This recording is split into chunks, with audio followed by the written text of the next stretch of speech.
ಒಂದು ಮೊಬೈಲ್ ಕೊಡ್ಸಿರ್ತಾನೆ.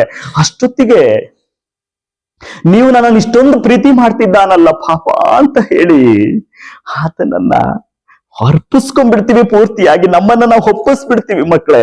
ಅಲ್ಲೇ ನಾವು ಹ್ಯಾಮಾರ್ತಾ ಇರೋದು. ಕೇವಲ ಒಂದು ಕೆಜಿ ಕೇಕ್ ಅನ್ನ ಕೊಡ್ಸಿದ್ರೆ ಹ್ಯಾಮಾರ್ತಾ ಇದ್ದೀವಿ, ಒಂದಷ್ಟು ಚಾಕ್ಲೇಟ್ ಕೊಡ್ಸಿದ್ರೆ ಹ್ಯಾಮಾರ್ತಾ ಇದ್ದೀವಿ, ಕೈಗೊಂದಷ್ಟು ಹಣ ಕೊಟ್ರೆ ಹ್ಯಾಮಾರ್ತಾ ಇದ್ದೀವಿ, ಒಂದು ಮೊಬೈಲ್ ಅನ್ನ ಕೊಡ್ಸಿದ್ರೆ ಹ್ಯಾಮಾರ್ತಾ ಇದ್ದೀವಿ, ಒಂದ್ ಜೊತೆ ಬಟ್ಟೆ ಕೊಡ್ಸಿದ್ರೆ ಹ್ಯಾಮಾರ್ತಾ ಇದ್ದೀವಲ್ಲ. ಇಡೀ ತಂದೆ ತಾಯಿಗಳ ಚರ್ಮವನ್ನ ಕಿತ್ತು ನಿಮಗೆ ಹೊದಿಸ್ತಾ ಇದ್ದಾರೆ. ಅವ್ರ ಕಡೆ ಯಾಕೆ ಹ್ಯಾಮಾರ್ಲಿಕ್ಕೆ ಆಗ್ತಾ ಇಲ್ಲ? ನಾವು ಒಂದು ಸಲ ಯೋಚನೆ ಮಾಡಿ ನೋಡಿ. ನಾನು ಮಾತಾಡ್ತಾ ಇದ್ದೀನಿ, ನೀವು ಬೇಜಾರು ಮಾಡ್ಕೋಬೇಡಿ, ನಾನು ಮಾತಾಡೋದೇ ಹಿಂಗೆ. ತಂದೆ ತಾಯಿಗಳು ಅಂತ ಬಂದಾಗ ನಾವ್ ಎಲ್ಲಿ ಯಾಮಾರ್ ಹೋಗ್ತಾ ಇದ್ದೀವಿ? ಕ್ಷಣಿಕ ಸುಖಕ್ಕೋಸ್ಕರ ಇಡೀ ಬದುಕನ್ನ ಸ್ಪಾಯಿಲ್ ಮಾಡ್ಕೊಳ್ತಾ ಇದ್ದೀವಲ್ಲ. ಯಾವ ಕಡೆ ಹೋಗ್ತಾ ಇದ್ದೀವಿ ಒಂದ್ಸಲಿ ಯೋಚನೆ ಮಾಡಿ. ನಿಮ್ದಿನ್ನು ಚಿಕ್ಕ ವಯಸ್ಸು, ಕೇವಲ 14, 15, 16, 17, 18 ವಯಸ್ಸು. ಬದುಕನ್ನ ಕಟ್ಕೊಳ್ಬೇಕಾದಂತ ವಯಸ್ಸಲ್ಲ, ಓದುವಂತ ವಯಸ್ಸು ಮಕ್ಕಳೇ. ರೈಟ್? ಅಷ್ಟು ವರ್ಷಗಳ ಕಾಲ ಕಷ್ಟ ಬೀಳುವಂತ ತಂದೆ ತಾಯಿಗಳು 14 ವರ್ಷಗಳ ಕಾಲ ಕಷ್ಟ ಬೀಳ್ತಾ ಹೋಗ್ತಾರೆ. ಇಡೀ ಬದುಕನ್ನ ಕಟ್ಲಿಕ್ಕೆ ಹೋಗ್ತಾರೆ. ನನ್ನ ಮಕ್ಕಳು ಚೆನ್ನಾಗಿರ್ಬೇಕು, ನನ್ನ ಮನೆ ಚೆನ್ನಾಗಿರ್ಬೇಕು, ನನ್ನ ಮಠ ಚೆನ್ನಾಗಿರ್ಬೇಕು, ಎಲ್ಲರ ತರ ನನ್ನ ಮಗಳು ಚೆನ್ನಾಗಿರ್ಬೇಕು ಅಂತ ಆಲೋಚನೆ ಮಾಡ್ತಾರೆ. ಆದ್ರೆ ನಾವು ಕೇವಲ ಜಸ್ಟ್ 14 ದಿನಗಳಲ್ಲಿ ತಂದೆ ತಾಯಿಗಳ ಕಷ್ಟಗಳನ್ನೆಲ್ಲ ಮರೆತು ಗೊತ್ತು ಗುರಿ ಇಲ್ಲದ ಯಾರೋ ಒಬ್ಬ ಹುಡುಗನ ಜೊತೆ ಪ್ರೀತಿ ಪ್ರೇಮ ಅಂತ ಹೊರಡ್ತಾ ಇದ್ದೀವಿ. ನಾವು ಗೊತ್ತು ಗುರಿ ಇಲ್ಲದ ಒಬ್ಬ ಹೆಣ್ಣು ಮಗಳ ಜೊತೆ ಪ್ರೀತಿ ಪ್ರೇಮ ಅಂತ ಹೋಗ್ತಾ ಇದ್ದೀವಿ. ಇದೆಲ್ಲವೂ ಕೂಡ ಕೇವಲ 14 ದಿನಗಳಲ್ಲಿ ನಡೆಸ್ಬಿಡ್ತೀವಿ. 14 ವರ್ಷಗಳ ಕಾಲ ಕಷ್ಟ ಬಿದ್ದಂತ ತಂದೆ ತಾಯಿಗಳನ್ನ ಮರ್ತು ಬಿಡ್ತಾ ಇದ್ದೀವಿ ಮಕ್ಕಳೇ. ನಿಮಗ್ ಗೊತ್ತಿರ್ಲಿ, ಇದೊಂದು ಪ್ರೀತಿ ಪ್ರೇಮದ ಆಕರ್ಷಣೆಯನ್ನ ಹುಟ್ಟಾಕಿ ನಿಮ್ಮನ್ನ ದಾರಿ ತಪ್ಪಿಸೋದಕ್ಕೆ ಅಂತಾನೆ ಅದೆಷ್ಟೋ ಮಂದಿ ಇವತ್ತು ತುದಿಗಾಲಲ್ಲಿ ನಿಂತಿದ್ದಾರೆ. ಒಂದಷ್ಟು ಟೀಮ್ಗಳನ್ನ ಮಾಡ್ಕೊಂಡಿದ್ದಾರೆ ಮಕ್ಕಳೇ. ಯಾಕೆ ಗೊತ್ತೇನು?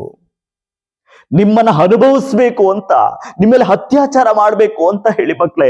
ಈ ಪದಗಳನ್ನ ಹೇಳ್ಬೇಕಾದ್ರೆ ನನ್ನ ಬಾಯಲ್ಲಿ ಒಂಥರ ಬಹಳ ನೋವಾಗ್ತದೆ, ಬಟ್ ಹೇಳಲೇಬೇಕು, ಅನಿವಾರ್ಯ. ಮಾತಾಡ್ತಾ ಇದ್ದೀನಿ ಮಕ್ಕಳೇ. ನಾವ್ ಎಲ್ಲಿ ಯಾಮಾರ್ತಾ ಇದ್ದೀವಿ ಅಂತ.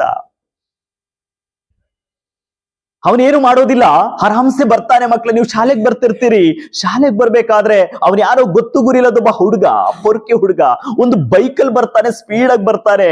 ಬರ್ತಾ ಬರ್ತಾ ಒಂದು ವೀಲಿಂಗ್ ಮಾಡ್ತಾನೆ ಅಷ್ಟೇ. ಎಸ್, ವೀಲಿಂಗ್ ಮಾಡೋದನ್ನ ಇನ್ನೊಮ್ಮೆ ನೋಡ್ಬೇಕು ಅಂತ ಹೇಳಿ ಒಂದ್ಸಲಿ ನೋಡ್ತೀವಿ. ನಮ್ಮ ಮನ್ಸು ಆ ಕಡೆ ಸೆಳೀತಾ ಹೋಗ್ತದೆ. ಯಾಕೆಂದ್ರೆ ಮನ್ಸು ನಮ್ಮ ಮಾತು ಕೇಳೋದಿಲ್ಲ.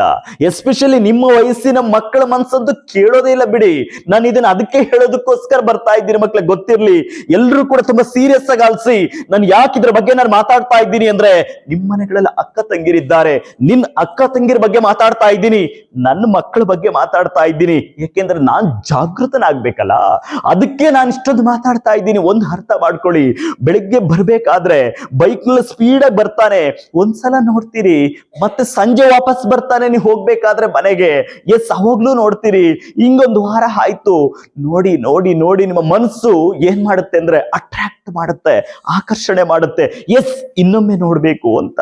ಅದ್ಯಾವ್ದೋ ಬಾಲಿವುಡ್ ಅಲ್ಲಿ ಋತಿಕ್ ರೋಷನ್ ಕ್ರಿಶ್ ಸಿನಿಮಾದಲ್ಲಿ ಬರ್ತಾನೆ ನೋಡಿ. ಎಸ್, ಆ ರೀತಿ ಫೀಲ್ ಮಾಡ್ಕೊಳ್ತೀರಿ, ಅಸ್ಯೂಮ್ ಮಾಡ್ಕೊಳ್ತೀರಿ, ಕಲ್ಪನೆ ಮಾಡ್ಕೊಳ್ತೀರಿ, ಇಮ್ಯಾಜಿನೇಷನ್ ಮಾಡ್ಕೊಳ್ತೀರಿ ಆ ದೃಶ್ಯವನ್ನ. ಎಸ್, ಅಲ್ಲಿ ಅವನು ಹೀರೋ ಹಾಕ್ತಾನೆ, ನೀವು ಹೀರೋಯಿನ್ ಆಗ್ಬಿಟ್ರಿ. ಇಲ್ಲಿ ಒಂದ್ ತಿಳ್ಕೊಳ್ಳಿ, ನೀವಿಲ್ಲಿ ನಾಶ ಹಾಕ್ತಾ ಇದ್ದೀರಾ ಅಂತ ಅರ್ಥ. ಇಮ್ಯಾಜಿನೇಷನ್ ನೀವು ಯಾವಾಗ